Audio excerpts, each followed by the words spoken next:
Greetings, Doom fans, and welcome to a special dinner edition of the Core News Report here on the Collapse Cafe of the Doomstead Diner. And tonight, something very special. I'm here with a good friend of mine, a relatively new friend, a neighbor, a millennial, but like me, he's also a cook, okay? And so, our dinner here is the collaboration of two Collapse cooks. Jacob grilled the steak, did all the seasoning on the steak. We sous vide'd it, and I've done sous vide videos for those of you who have watched some of the shows. And he also grilled the asparagus. I did the twice baked potato, and I also did the soup, which is a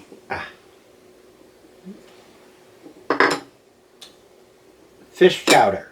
Okay, it's I would say Alaskan fish chowder, but I think the shrimp that's in it came from Thailand, and the scallops probably came from the Philippines or Indonesia, and the clams, who the hell knows where they came from? Some canning factory somewhere.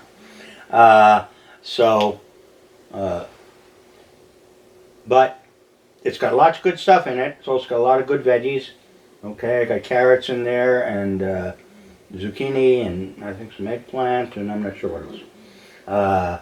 I just threw in the kitchen sink of vegetables.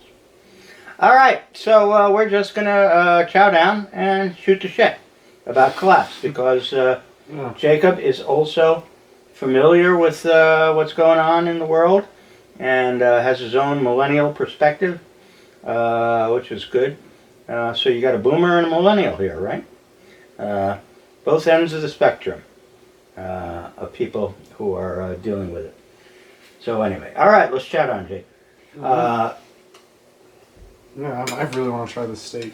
Oh, you're going to go to the steak first? I'm starting with the soup, traditional. It's been eyeballing me. I just got to try at least a piece of it. Very tender. Yeah. The sous vide does that. Yeah. It's very good with this sort of stuff. So, you're back to work at the restaurant tomorrow. They're opening it all back up. A little bit, anyway. Yeah, I'm doing a quarter opening. Yeah, so what are the restrictions? What are the rules? So, as far as I'm aware, the rules are that you have to be 10 feet away from, customers have to be 10 feet away from each other. And that all guests are reservations only. So we're going to start off, and we're going to be at quarter capacity until either they decide that they want to close things back down, or they decide that they want to open things even more. And well, I guess we're going to see in the coming weeks what they really decide as far as that goes. What do you have any expectations in terms of what type of traffic you're going to get? You think you're going to get much traffic? I think we're going to get a decent amount of traffic. I think people want to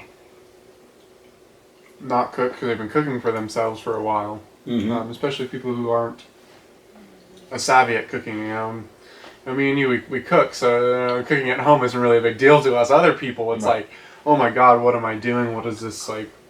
What's in front of me? What's going on? Yeah, that's why all the frozen pizzas were. Yeah, that's why they're out of frozen pizza and chicken tenders. Yeah.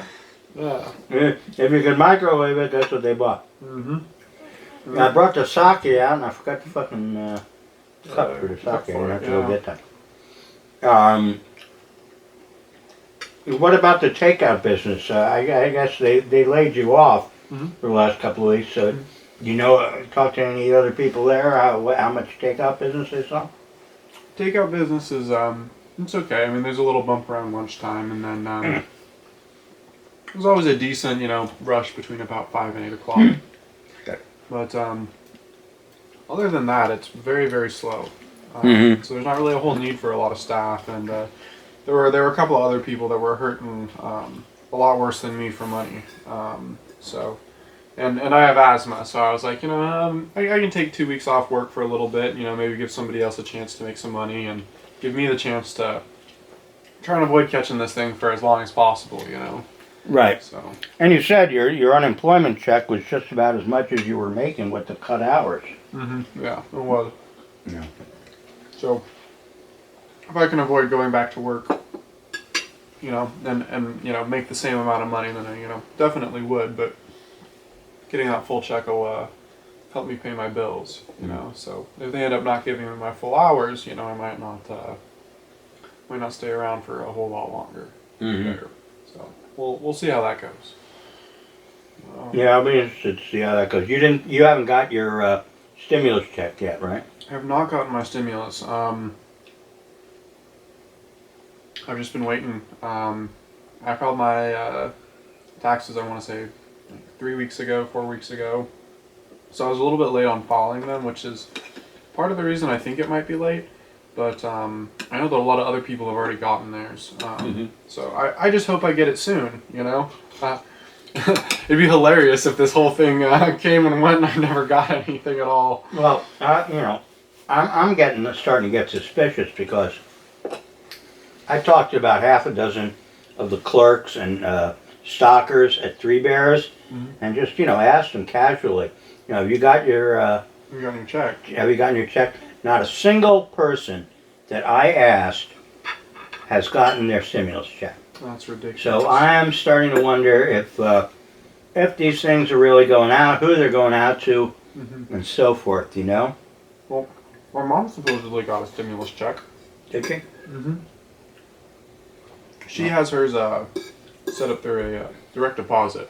So see, but I have direct deposit. I have it as well. I filed my taxes last year. I filed them again this year.